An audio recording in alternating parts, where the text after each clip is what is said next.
Alors bonjour à tous et bienvenue dans ce nouveau podcast. Donc aujourd'hui nous allons reparler de la personnalité évitante et nous allons répondre à la question comment fait la personnalité évitante pour camoufler son trouble, puisque vous le savez, tout est basé là-dessus.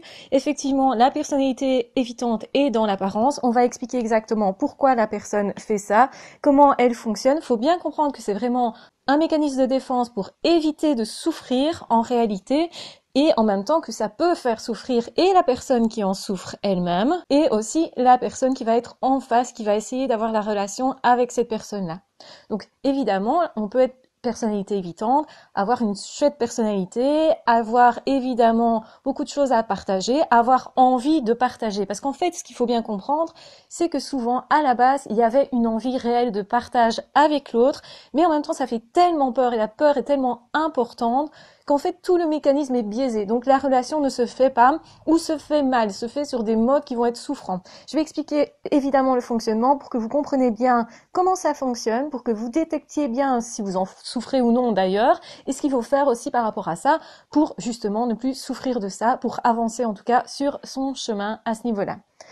Première chose, c'est qu'effectivement, la personnalité évitante va être experte dans l'art de camoufler son trouble et a peur justement de se dévoiler. Donc en fait, la base de tout, c'est vraiment ça. C'est la mauvaise estime de soi, le fait de se dire je n'ai pas de valeur. Si les autres me voient tel que je suis, ils vont me rejeter, ils vont m'humilier, ils vont voir que je suis nulle parce que moi-même, je pense que je suis nulle, que je ne vaux rien, que c'est pas intéressant. Alors surtout, ce qui est important de dire, c'est qu'on ne pose pas un diagnostic comme ça de personnalité évitante et surtout pas sur un enfant ou un adolescent. Parce que à ce moment-là, ça peut encore évoluer et il faut aussi bien faire la distinction entre une phobie sociale qui est moins importante et vraiment la personnalité évitante qui va être impactée au niveau de toutes ses relations, qui va pas arriver à sortir de ça et qui va vraiment fonctionner comme ça systématiquement, où ça devient vraiment un mécanisme de fonctionnement qui est mis en place. Quelles sont les stratégies que va utiliser la personnalité évitante justement pour camoufler son trouble et surtout aussi pour paraître normale, parce qu'en fait cette personne-là voudrait bien être comme tout le monde. La base de ça, c'est ça. Donc c'est une personne qui n'ose pas être elle-même, une personne qui est en souffrance parce qu'elle ne s'estime pas, donc il y a forcément un manque d'amour de soi. Et évidemment, pour décanter tout ça, on va travailler l'estime de soi, l'amour de soi, les capacités de la personne, c'est-à-dire ce que la personne pense pouvoir faire ou être, parce que vraiment il y a un gros problème à ce niveau-là et c'est vraiment central. Donc oser se montrer ne peut se faire qu'à partir du moment où on commence à se dire qu'on a quelque chose à partager avec l'autre et que l'autre ne peut pas nécessairement toujours nous rejeter, que l'autre peut aussi trouver en nous quelque chose d'intéressant. Donc c'est vraiment l'extrême de la timidité. Quand on est timide, on se dit oulala, tout le monde me regarde et en plus je sais que je ne suis pas capable de, ou que je vais me planter, ou je pense que je suis pas très très capable. Il y a un doute en tout cas à ce niveau-là qui fait qu'on a peur de cette situation-là. Donc la peur, l'angoisse est bien là et bien présente aussi chez la personnalité évitante. Donc ici, on est vraiment dans un mécanisme de défense pour fuir la relation, non pas par rapport à l'autre, c'est pas ce que l'autre représente qui en fait pose problème, c'est plutôt ce qu'on représente soi. C'est la personnalité évitante qui, à l'intérieur d'elle-même, a un souci et a du mal à travailler avec ce problème-là sur elle-même. Première stratégie, c'est le mensonge. Le mensonge, c'est-à-dire s'inventer une vie sociale, c'est-à-dire s'inventer éventuellement un petit copain, s'inventer des amis. Ça peut être mettre en scène effectivement tout ça sur les réseaux sociaux, en créant des faux profils et des choses comme ça. C'est tout à fait possible en allant sur des forums. Donc, c'est sembler être comme les autres tout en sachant à l'intérieur qu'on n'est pas comme les autres. Donc, ce que la personnalité évitante fait, c'est qu'elle ment aux autres.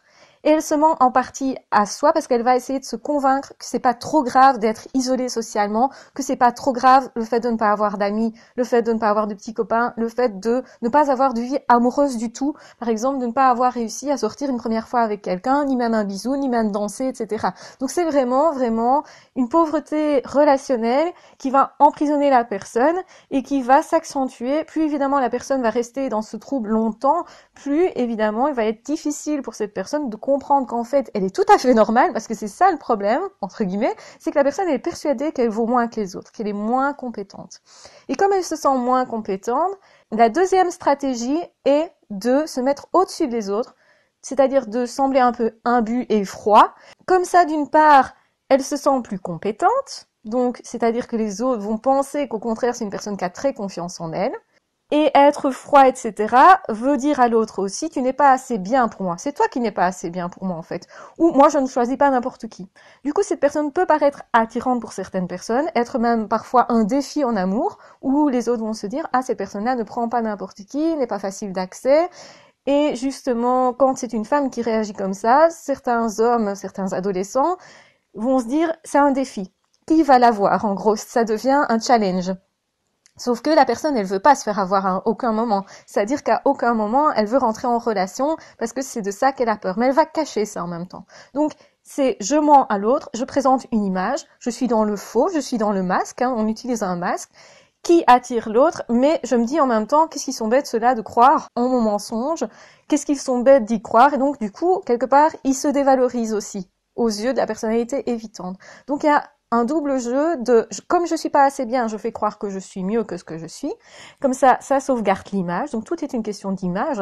Cette personne-là n'a pas envie, justement, de se faire humilier, etc. Et certainement l'a déjà été dans le passé. Et donc du coup, je vais essayer de ne pas vivre ce qui me traumatise, donc la peur du rejet, l'humiliation, le harcèlement, des choses comme ça justement. Comme j'en ai peur, je vais tout faire pour maintenir une image qui fait illusion. Je vais me dire mais qui sont bêtes de le croire. Donc ça veut dire que quelque part, je m'isole encore plus des autres quand je me dis ça, parce que quelque part, je n'arrive pas à voir non plus ce que les autres peuvent m'apporter si je me dis bah, ils sont trop bêtes, ils croient, etc. Et en même temps, je me mens à moi-même parce qu'en fait, ça m'enferme et je me convainc que c'est pas grave si je ne suis pas en relation avec les autres, donc je parais froid et imbu, et du coup je parais entre guillemets puissant, fort, etc. Et en fait ça montre ma faiblesse. Ce qu'il faut bien comprendre, c'est que derrière ça, il y a vraiment une douleur extrême d'isolement et une douleur extrême du manque d'amour de soi. C'est vraiment, je me traite mal moi-même, c'est ça le problème. Alors, une autre stratégie, c'est d'utiliser des phrases toutes faites, qui ont été copiées de personnes qui paraissent sympas, et ça va permettre à la personnalité évitante aussi de paraître sociable dans certaines situations. Et ça peut s'arrêter très vite. Donc, c'est-à-dire, c'est une personne, par exemple, qui va utiliser le « salut, ça va ?» et comme c'est dit super facilement, etc., on a l'impression que cette personne-là est sympa. Et du coup, l'autre en face qui va constater très vite qu'elle ne peut pas aller plus loin, qu'elle rencontre des obstacles, elle ne peut pas aller plus loin en relation avec cette personne, va se dire c'est moi qui ne suis pas assez bien ou c'est moi qui ne fais pas comme il faut. Donc cette personne va commencer à chercher éventuellement comment il faut faire pour rentrer en relation avec cette personnalité évitante-là. Du coup, cette personnalité évitante-là est un défi, effectivement, et amoureusement, et relationnellement, amicalement, etc. Puis à un moment donné, normalement, la personne va se lasser parce qu'elle n'y arrive jamais. Et va éventuellement penser aussi qu'au fond, elle n'est pas assez bien, qu'elle n'y arrive pas, donc qu'elle n'est pas assez compétente aussi. Donc ça renvoie quelque chose de sa propre blessure. Et c'est ça qui fait que c'est dangereux, ce type de relation-là, parce que d'une part, vous avez une personne qui est blessée à l'intérieur d'elle-même, qui est la personnalité évitante, qui donc fait semblant d'avoir quelque chose à offrir sans l'avoir réellement. Et d'ailleurs, quelque part, elle veut maintenir cette illusion, parce que ça sauvegarde en attendant les choses, mais elle sait bien que tôt ou tard, ça va s'écrouler. Et effectivement, l'autre va découvrir le poteau rose à un moment donné si effectivement la personne reste trop en relation avec ces personnes-là. C'est souvent pour ça d'ailleurs que la personnalité évitante va éviter d'être trop longtemps en relation, va éviter les rapprochements, etc. La personne qui sent qu'on ne se rapproche pas d'elle va avoir une blessure au final, va dépenser de l'énergie dans quelque chose qui finalement ne va jamais aboutir et donc ça peut renvoyer à ses propres blessures. Et donc le problème c'est que les deux vont parler de leurs blessures et vont finalement pouvoir éventuellement être dans une sorte de relation très superficielle, on va dire, où ni l'un ni l'autre on ne se connaît mais on se projette l'un sur l'autre. Donc on ressent éventuellement beaucoup de ressentiment, de colère, de haine, etc. Et ça peut créer vraiment des relations qui sont catastrophiques.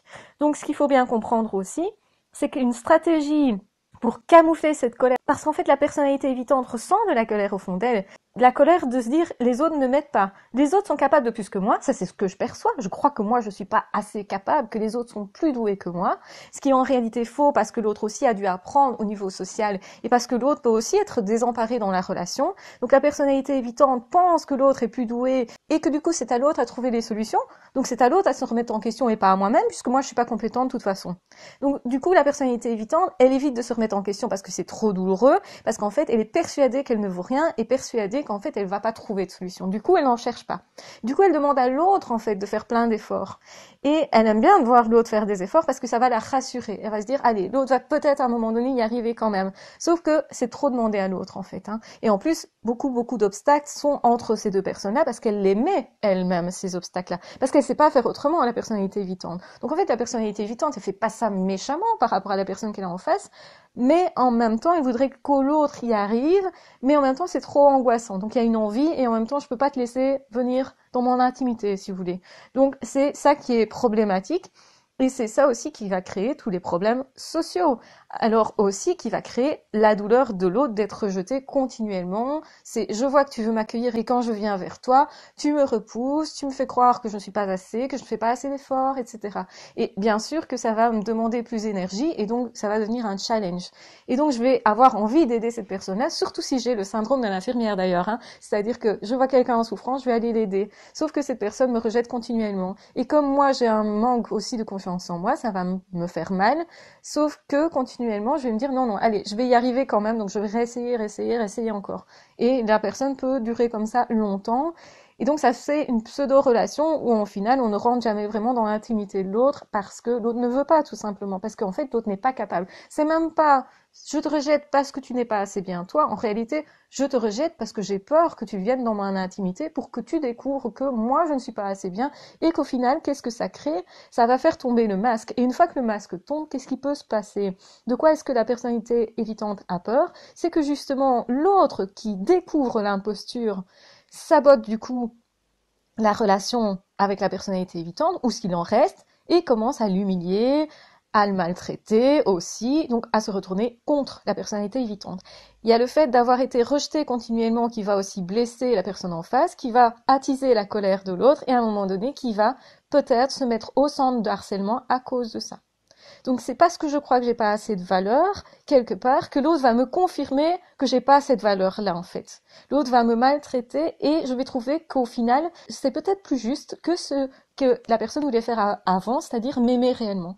Quand l'autre veut m'aimer vraiment, si je suis personnalité évitante, comme je sais que j'ai pas de valeur ou je suis persuadée de ça, je vais éviter que l'autre me découvre, donc je vais faire tout pour lui échapper, ou pour m'échapper moi de la relation, c'est-à-dire pour fuir directement, ou bien pour l'humilier, pour justement le décourager. Donc je fais tout faire pour montrer un masque de froideur, de rigidité, parfois même aller jusqu'à l'insulter, etc., lui faire mal, pour que justement cette personne prenne le large elle-même. Et donc c'est la peur de se montrer comme nulle qui fait que tout est bon pour fuir l'autre, que tout est bon, si vous voulez, pour aussi lui faire croire que, éventuellement, je suis au-dessus de ça. Donc, c'est-à-dire que j'ai besoin de personne. Donc, c'est une image aussi que la personnalité évitante va renvoyer. C'est je n'ai pas besoin de toi, ou je suis plutôt dans l'optique de chercher des personnes qui sont plus haut que ça, quoi. Tu n'es pas assez bien parce que moi-même, étant une personne de haute valeur, enfin, je le fais croire, mais même si je pense que c'est l'inverse, eh bien, je te fais croire que, de toute façon, tu n'y arriveras pas, parce que c'est une façon comme ça aussi de sauvegarder cette image-là. Donc ce qu'il faut bien comprendre, c'est que la personnalité évitante, elle veut faire illusion. Car c'est le seul possible, elle est enfermée quelque part dans ses mensonges, parce que c'est un mensonge que de faire croire qu'on est quelqu'un qu'on n'est pas. Et quand ça fonctionne, elle se dit, voilà là, cette personne est vraiment bête, voilà là, cette personne est trop aimante, et ça fait peur en fait, hein. Alors, une autre stratégie qui est utilisée aussi, c'est que la personnalité évitante peut s'entourer de personnes qui n'ont pas de valeur à ses yeux, en fait des personnes qui ne l'aiment pas, donc ils vont pas l'angoisser parce que justement ces personnes se foutent pas mal d'être avec elle ou lui. Une personnalité évitante peut être un homme ou une femme. Et donc si je m'entoure de personnes qui ne m'aiment pas, je vais m'insérer dans un groupe quelque part, ou en tout cas je vais avoir quelques amis ou quelques relations, qui sont en réalité des pseudo-relations dans lesquelles il n'y a rien, on ne peut pas partager vraiment, puisque je ne me montre pas, donc du coup je me protège, mais en même temps, il n'y a pas de valeur dans ces relations-là, donc du coup moi je ressens pas l'angoisse, parce que ce que j'ai peur c'est que l'autre veuille vraiment me découvrir, donc je suis mal à l'aise avec des personnes qui m'aiment vraiment, qui veulent vraiment justement rentrer en contact avec moi, du coup je ne fréquente que des personnes qui ne m'aiment pas, ou qui n'ont aucun intérêt à être avec moi, qui n'éprouvent aucune envie de me découvrir et d'être vraiment en relation. Et comme ça, je parais de l'extérieur normal, donc c'est je sauvegarde mon image, donc ça fait double emploi, je vais dire, c'est je sauvegarde mon image, mais en même temps, évidemment, c'est une stratégie qui va m'isoler Et toutes les autres stratégies d'ailleurs qu'utilise la personnalité évitante sont des stratégies d'isolement, qui vont en fait renforcer la croyance initiale que j'ai, comme quoi je ne suis pas compétente. La preuve, c'est que je n'ai pas de relation de qualité. Les autres arrivent à faire des choses que moi je n'arrive pas à faire, donc du coup je me sens nulle, minable, etc. Et ça se renforce encore parce qu'en fait, j'entretiens ça. Forcément, il y a aussi une colère contre soi, de ne pas arriver à être à l'aise, de fuir, etc. Et après, possiblement, on s'en veut de ça. Donc il y a parfois énormément de culpabilité. Donc on s'enferme dans un mensonge, on sait qu'on fait illusion un moment, on sait que cette illusion-là, tôt ou tard, elle va tomber, l'autre va découvrir les stratagèmes. Donc forcément, ça peut aller jusqu'au harcèlement, moquerie, renforcer l'image de soi négative, du coup, ce qui va aussi augmenter la méfiance de la personnalité évitante par rapport aux autres, qui se dit, forcément les autres ne sont pas bons, regarde, ils m'humilient, ils me dégradent, ils sont pas sympas avec moi, ou même simplement ils se désintéressent de moi. Donc la personnalité évitante, elle va souffrir aussi quand l'autre se désintéresse. Donc quelque part, elle a peur de l'amour de l'autre et de l'attention de l'autre, mais quand elle n'a plus cette attention-là, elle va courir derrière. En fait, elle va avoir envie d'avoir cette attention-là. Mais elle ne va pas le montrer. C'est ça qui est particulier, c'est que cette personne-là va masquer ses sentiments. Donc une personnalité évitante qui est amoureuse, elle va tout faire pour faire semblant qu'elle ne l'est pas, qu'elle n'est pas intéressée, que justement, elle va montrer son masque de froideur. Et puis elle va éventuellement se reprocher ce masque de froideur, parce qu'en fait, il y a beaucoup d'idées préconçues sur ce que la personne voudrait être ou devrait être, et elle ne se laisse pas être qui elle est. Donc autrement dit, cette personne voudrait être parfaite, et elle a conscience que c'est pas possible d'être parfait, en fait qu'elle n'est pas parfaite, elle en tout cas, mais elle n'a pas conscience que les autres ne sont pas parfaits non plus. Et donc du coup, c'est pour ça qu'elle demande aux autres l'impossible, c'est-à-dire elle demande aux autres de passer au-delà de ses barrières, alors en fait c'est elle qui met ces barrières-là, en fait c'est pas nécessaire, mais que c'est réactif justement aux blessures du passé. Donc c'est-à-dire c'est une personne qui éventuellement va s'isoler tout le temps, parce qu'elle a peur justement d'être blessée par l'autre, elle a peur de l'autre, elle a peur de l'amour de l'autre, donc elle a peur des personnes qui en fait pourraient justement débloquer la situation. Et donc quelque part, secrètement, elle espère que cette personne y arrive, y parvienne, c'est son rêve le plus secret, c'est ça qui va la raccrocher à la vie, parce que effectivement que cette personne a le droit d'être en relation, a le droit d'être aimée, mais en fait pour décoincer la situation, ce qu'il faut qu'elle fasse, c'est d'abord s'aimer elle-même, c'est comprendre que les autres aussi ont eu des problèmes relationnels et que les autres ont sûrement travaillé là-dessus pour arriver en fait au résultat qu'ils ont aujourd'hui. Et donc en fait, elle n'est pas du tout différente des autres personnes. Ok, pour l'instant, elle a peut-être pas appris à être socialement à l'aise, mais il faut bien comprendre que ça s'apprend et que donc elle est pas moins qu'une autre et qu'en fait, même une personne timide, qui est tremblante, qui n'y arrive pas, etc., ça peut être justement ça, quand on le montre en tout cas, qui est attendrissant, qui va faire qu'on va recevoir de l'aide. Donc comme cette personne se place dans une position je suis dure avec moi-même, rigide, etc., ce qu'elles sont avec elles-mêmes, les personnalités évitantes sont très dures avec les autres mais aussi avec elles-mêmes, et donc aussi ils vont masquer le côté justement je n'arrive pas à. Donc en fait, c'est difficile pour l'autre de se rendre compte qu'ils ont besoin d'aide, ces personnes-là. Donc, quelque part, ils veulent se faire aider, mais en même temps, ils masquent ça, ils montrent un masque de froideur, ils font croire que la relation ne les intéresse pas, ce qui va décourager l'autre, de toute façon. Et donc, c'est extrêmement difficile de décoincer les choses.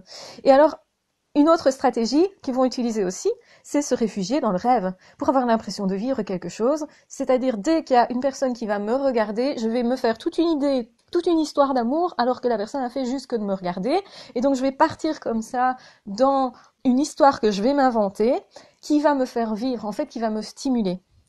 Pourquoi ? Parce que je rêve de ça, je rêve justement du relationnel. Et c'est ce qui fait que j'en ai peur aussi, parce que si je rêvais moins de ça, si je me mettais moins de pression là-dessus, j'arriverais certainement plus à me détendre un petit peu, à moins vouloir maîtriser l'autre, à moins vouloir me maîtriser aussi, pouvoir me dire, ok, je peux être imparfait. C'est à partir du moment où la personnalité évitante accepte d'être imparfaite, accepte de se dire, ok, voilà, socialement, je suis peut-être pas douée, mais chacun peut avoir ressenti ça dans sa vie. En fait, on a tous des situations dans lesquelles on a été mal à l'aise. On a tous des situations dans lesquelles on se sentit pas super compris ni accepté. Donc on peut comprendre, la plupart des gens peuvent comprendre très bien ce que vit la personnalité évitante, mais en fait, il faudrait qu'elle évite de cacher ça. Et c'est justement de ça qu'elle a peur, c'est d'être découverte, etc. Donc, plus la personne va essayer d'être en relation, et plus elle va le cacher, plus elle va se faire passer pour quelqu'un sans cœur, qui justement malmène les autres, etc. Jusqu'à parfois les malmener réellement. Et c'est là que je disais, c'est un problème si vous êtes face à une personnalité évitante qui n'a pas fait de travail sur elle-même. Si vous avez vraiment des sentiments d'amour ou même d'amitié pour cette personne-là, vous allez souffrir parce que cette personne-là ne peut pas vous laisser rentrer dans son intimité. C'est une défense, hein, c'est une personne qui va mordre comme un chien qui attaquerait dès que vous rentrez sur son territoire. C'est exactement la même chose. C'est pas par méchanceté, c'est parce qu'il y a un souci d'image de soi. Il y a vraiment quelque chose là à travailler. Alors, une autre stratégie que la personnalité évitante utilise, c'est se réfugier dans les jeux vidéo, dans les réseaux sociaux, sur les forums, etc., Internet, etc. Alors, en même temps, c'est un refuge qui permet de rêver, donc qui rejoint en fait la dernière stratégie que je viens d'aborder, qui est celle du rêve, de se projeter, de se faire un monde intérieur, etc., pour avoir l'impression de vivre quand même. Parce que sinon, effectivement, c'est assez pauvre, hein, la vie qu'ils ont, c'est assez pauvre, et c'est de ça qu'ils souffrent. Mais les réseaux sociaux, etc., pourraient aider et à entretenir l'image qui est faux, donc à maintenir le masque, autrement dit. Ça isole encore plus. Mais ça pourrait aussi être le début de quelque chose pour apprendre à rentrer en relation. C'est-à-dire que si je suis derrière un écran, je me sens protégée et je peux aller sur un forum avec un pseudo, je me sens protégée du fait d'être anonyme et à ce moment-là, je peux essayer quelque chose et je vais apprendre quelque chose et donc on commence à développer ses capacités sociales. Ça pourrait permettre en tout cas de rencontrer un jour vraiment des personnes, mais effectivement, le risque aussi est de rester dans les réseaux sociaux, de ne jamais passer évidemment à la rencontre physique puisque la personnalité évitante a peur de se dévoiler, de se montrer, etc. Du coup, on reste dans les réseaux sociaux et ça peut devenir addictif, ça peut être un problème aussi. Et donc, effectivement, la personnalité évitante, elle n'est pas condamnée à rester comme ça, bien entendu. Mais ce qu'il faut bien comprendre, c'est que cette personne-là doit prendre conscience de son problème, arrêter de se dire que c'est à l'autre à réparer ses blessures, que c'est à l'autre à venir nous aider. En fait, il faut que cette personne passe à un autre stade et qu'elle se dise, c'est à moi à travailler sur moi, à comprendre que c'est à moi à développer cette capacité-là et que ça ne se fait pas du jour au lendemain. Et je dois commencer à être tolérant avec moi. Je dois commencer à m'aimer. Je dois commencer à me dire que oui, j'ai des défauts, mais que tout le monde a des défauts et qu'en fait, les défauts, c'est génial. Et que c'est ça qui va faire que les autres vont m'aimer, en fait. Que si je montre mes défauts à quelqu'un, avec une personne choisie, qui justement est une personne respectueuse, etc., pas à n'importe qui non plus, parce qu'on va pas donner le fouet pour se faire battre non plus à des personnes qui, par exemple, sont des mauvaises personnes, qui profitent, etc., qui sont pas sensibles, ou qui se moquent facilement simplement par ego, ou qui justement sont maltraitants de X façon. Mais si je le fais avec une personne qui me paraît être plus sympa que les autres, eh bien je vais apprendre quelque chose et en fait c'est ça qui va faire que la personne va m'aimer sincèrement. On aime une personne pour ses défauts en réalité, pour sa personnalité, pour ce qu'elle est réellement et non pour une image. Donc la personnalité évitante ne peut pas se faire apprécier et aimer tant qu'elle garde ce masque-là. C'est quand l'autre justement voit quelque chose à travers ce masque-là qu'elle va commencer justement à courir derrière, à essayer justement de faire tomber ce masque-là, ce qui va faire en sorte que l'un veut garder le masque et l'autre veut le faire tomber. Donc forcément, ça va s'affronter. C'est des situations dans lesquelles on ne peut pas être heureux. La relation peut être conflictuelle à cause de ça, parce qu'on va éventuellement se blesser aussi mutuellement. Donc c'est ça qui va être problématique, rentrer dans la colère, la haine, et alors là, ça devient un petit peu comme les couples qui se battent après un divorce, hein, qui sont vraiment centrés sur leurs blessures, c'est ça qui se passe en fait, hein. C'est pas un manque d'amour vraiment, c'est plutôt tu viens de me blesser, donc je vais te blesser, et je sais pas sortir de ça, je sais pas comment, donc je continue, et on va se malmener comme ça. Et donc jusqu'à ce que évidemment, on soit écœuré de ça et qu'on parte, hein, qu'on empêche la relation de toutes les façons possibles aussi. Et donc, le problème aussi, c'est qu'il y a une autre stratégie qui est mise en place par la personnalité évitante, qui est le fait de se mentir à soi-même, parce que effectivement, tout est basé sur le mensonge, sur l'apparence, sur l'image, etc., sur le masque social, etc. Et cette personne va se dire, mais c'est pas si grave, en fait, d'être dans l'isolement social.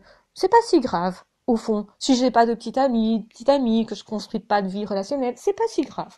Mais en fait, c'est un mécanisme de défense, hein, de se dire ça. C'est se mentir à soi-même pour se dire, bah, au fond, ma situation, elle est pas trop tragique. Pourquoi ils font ça? Mais parce que, alors, on tombe en dépression, généralement, quand on se rend compte qu'effectivement, on est isolé socialement, qu'effectivement, on n'a pas eu d'expérience, qu'effectivement, on n'a pas encore appris, et je dis bien, pas encore, la relation.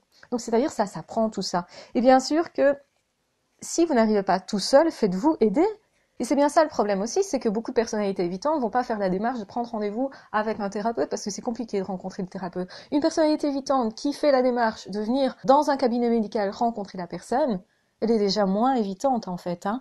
Et même si c'est qu'un petit pas et que c'est pas ça qui va tout débloquer, qu'après la deuxième ou troisième consultation elle est déjà plus là en fait, mais c'est rien. Elle a quand même déjà fait la démarche de venir une fois. Et cette démarche-là, elle peut valoir de l'or justement pour cette personnalité évitante-là qui doit se dire waouh, génial, je l'ai fait. Parce que le problème, c'est que cette personne derrière va se dire ah, j'ai juste fait ça, c'est pas terrible, je suis pas encore capable, etc. Donc c'est une personne qui voit déjà la finalité et qui se dit moi je voudrais déjà avoir monté l'escalier, sauf que pour monter un escalier, il faut une marche après l'autre. Donc ça veut dire qu'il faut être tolérant avec soi et surtout comprendre que chacun a eu des problèmes relationnels, que chacun a peur d'ailleurs du rejet, de l'humiliation, de se faire déprécier, etc. La plupart des êtres humains ont peur de ça. C'est bien pour ça qu'il y a peu d'êtres humains qui sont à l'aise de prendre la parole en public, qui sont à l'aise de rentrer en relation avec des personnes qui ne connaissent pas, etc. Et avec les réseaux sociaux, on est maintenu un petit peu dans ce manque d'exercice, on va dire, au niveau social. Donc, si vous voulez devenir plus sociable, allez faire des petits exercices, mettez-vous des challenges. Si vous voulez être dur avec vous, soyez dur dans vos exercices, dans le sens où faites un petit pas après l'autre, mais ce qui est important, c'est de se gratifier après. Sinon, vous n'allez pas bien monter l'escalier, apprendre comment monter l'escalier en question. Ce qu'il faut comprendre, c'est que oui, si vous vous isolez socialement, c'est peut-être simplement parce que vous avez peur de franchir des obstacles, d'aller vers l'autre. Donc la première chose à faire, c'est de vous dire je suis pas parfait, c'est pas grave, on peut m'aimer comme ça. Deuxième chose à faire, c'est apprendre à vous aimer avec vos défauts. Vous êtes personnalité évitante, eh bien aimez-vous avec ce défaut-là. Dites-vous ça, c'est moi, je vais en faire quelque chose. Et ça peut être fun, ça peut être chouette, ça peut être un défi pour moi-même. Si vous voyez ça comme un défi pour vous, vous allez en apprendre beaucoup et surtout vous allez commencer à arrêter de vous culpabiliser, à arrêter de vous dire je suis pas assez bien, etc. Peut-être que vous pouvez penser ça à certains moments, mais ne le dites pas aux autres simplement et dites-vous simplement à vous-même je vais m'encourager tous les jours, pas à pas. Et ça va prendre du temps de changer les choses. Donc patience, patience, patience. Tolérance, amour pour vous et patience, c'est tout ce qui va permettre de décoincer la situation. Et surtout, arrêtez de penser que c'est les autres qui vont vous débloquer. En fait, c'est vous-même qui allez vous débloquer. Bien sûr qu'à un moment donné, vous allez rentrer en relation avec l'autre. Mais quand? Quand en fait, vous serez en relation avec vous-même. Quand vous aurez accepté vous-même comment vous êtes. Et quand vous serez conscient aussi que l'autre en face, il a les mêmes peurs que vous. Et il n'a pas nécessairement tellement plus d'outils que vous. Ok, l'autre est peut-être plus loin sur son chemin, ce qui fait qu'il est plus sociable, qu'il paraît plus confiant. Ça ne veut pas dire qu'il n'a pas des peurs qu'il cache. On a tous peur, un minimum, de rentrer en relation avec l'autre et de ne pas être aimé pour qui l'on est profondément. Mais cette peur-là, elle va tomber à partir du moment où on se dit, peu importe si l'autre ne m'aime pas comme je suis, comme je veux vraiment être aimé tel que je suis, je vais prendre le risque de me montrer et éventuellement d'être blessé. Donc oui, il faut accepter à un moment donné de se dire la blessure n'est pas si grave, je vais arriver à me réparer. Et quand la personnalité évitante va comprendre qu'elle peut se réparer, qu'une blessure n'est pas la fin de tout, qu'au contraire, une blessure, c'est peut-être le début de quelque chose, je vais m'apprivoiser moi. Je vais apprendre à m'aimer parce que l'autre ne m'a pas aimé et parce que l'autre m'a rejeté. Et c'est comme ça qu'en fait, je vais laisser tomber le masque. Et quand vous faites, alors c'est tout un trajet, hein, je dis ça en quelques mots, en un podcast, je vous explique tout le cheminement, ça se fait pas du jour au lendemain, il faut peut-être 1, 2, 3 ans, mais si dans 3 ans, vous êtes une personne justement qui avait des amis, qui avait justement ce que vous rêviez d'avoir, est-ce que ça vaut pas vraiment la peine? Alors oui, prenez le temps et soyez patient avec vous. Les premiers pas sont les plus durs, mais en fait, ça va s'accélérer. Donc même si au début vous vous dites ah c'est épuisant, c'est difficile, etc. Changer des habitudes, c'est extrêmement difficile et épuisant. Ça demande de l'énergie et de l'attention, de la concentration sur ce que vous souhaitez et ce que vous voulez changer dans votre vie. Donc oui, soyez tolérant avec vous et traitez-vous toujours comme votre meilleur ami. C'est là qu'est tout le problème. Une personnalité évitante n'est pas personnalité évitante quand elle commence à s'aimer et à s'aimer sincèrement. Commencez déjà par aimer chez vous des choses qui vous paraissent faciles à aimer. Et puis après, vous allez, au fur et à mesure, aimer ce qui vous paraît le plus difficile, c'est-à-dire votre problème social, parce que généralement, ça, c'est ce que vous aimez le moins de vous. Eh bien, aimez cette partie de vous, simplement. Et vous allez voir, vous allez sentir que ça change les choses au fond de vous, même si vous n'avez pas nécessairement conscience de tout ça, vous allez voir que ça répare. Et ça répare un petit peu, jour après jour, Et un jour, il va y avoir une grosse différence dans votre vie, un gros changement dans votre vie qui va être matérialisé quelque part face à vous. Mais ça ne se fait pas du jour au lendemain. Donc surtout, ne vous découragez pas. Arrêtez de vous maltraiter. Stoppez-vous quand vous êtes en train de vous critiquer. Stoppez-vous quand vous êtes en train de vous dire c'est l'autre qui va me réparer. Arrêtez de lancer des défis aux autres, lancez-vous aussi vos propres défis. Et quand vous êtes prêt, faites un petit pas vers l'autre, un petit sourire, un petit geste. Si vous avez réussi à regarder 5 minutes une personne dans les yeux et que vous n'aviez jamais réussi avant, il est temps de vous gratifier, il est temps de vous dire, voilà, une évolution. Et cessez de comparer avec ce que les autres font. Les autres, ils ont leur propre chemin et vous arriverez à un moment donné au même niveau que les autres, même si vous ne pensez pas pouvoir y parvenir. En fait, vous allez y parvenir si vous faites des exercices sur vous tous les jours en vous encourageant. Il n'y a qu'une façon de mobiliser ce que vous êtes capable de faire, c'est de vous encourager. Vous prenez un enfant, vous lui dites tu n'es pas capable, tu n'es pas capable, tu n'es pas capable, cet enfant ne fera rien. Si vous prenez un autre enfant et que vous lui dites tu es capable, tu vas y aller, je sais que tu vas y arriver, j'ai confiance en toi, vas-y, avance, oh t'as raté ça, c'est pas grave, tu vas faire mieux la prochaine fois, donne-toi du temps, donne-toi du courage, donne-toi de l'énergie, repose-toi quand il faut te reposer et continue d'avancer. Si vous avez quelqu'un à côté de vous qui vous dit ça tout le temps, comment pourriez-vous ne pas y parvenir? Et c'est ce que vous devez faire avec vous, vous prendre par la main et être cet enseignant ou ce coach qui va encourager l'enfant tous les jours, tous les jours, tous les jours, tous les jours, qui est au fond de vous. Remettez-vous dans cette position où au fond de vous, il y a toujours un enfant, il y a toujours cet enfant qui a besoin d'être encouragé. Et si vous l'encouragez tous les jours, vous allez forcément dépasser les choses, avancer à votre rythme. Et c'est important de vous dire, je prends le temps je prends patience avec moi-même parce que je m'aime. Voilà. J'espère que ce podcast vous sera très utile et qu'il vous permettra justement de décoincer votre situation, en tout cas de voir la route devant vous, elle est possible, mais n'attendez plus des autres, ne malmenez pas les autres parce que vous vous sentez incapable d'eux ou parce que vous vous sentez trop minable ou parce que vous avez peur justement que l'autre vous découvre. Alors c'est pas grave de ressentir tout ça, ça arrive à plein de personnes qui ont pu décoincer ça. Donc pourquoi pas vous, tout simplement. Je vous embrasse très fort, je vous aime très fort. Surtout, aimez-vous aussi, encouragez-vous, soyez patient avec vous, avancez petit pas par petit pas, félicitez-vous chaque fois que vous faites un pas. Ne minimisez surtout pas les conséquences de l'isolement social et ne minimisez surtout pas non plus les efforts que vous faites et les résultats que vous avez. Même s'ils sont petits, eh bien, vous devez les saluer parce que c'est le début de tout et un jour ils seront grands. N'oubliez jamais ça. Je vous embrasse très fort. N'hésitez pas à partager ce podcast si vous pensez qu'il peut être utile à quelqu'un. N'hésitez pas à liker, à partager, à commenter, à vous abonner à la chaîne si ce n'est pas déjà fait. Et de toute façon, on se retrouve très vite dans d'autres vidéos ou dans d'autres podcasts. Ciao, bye bye!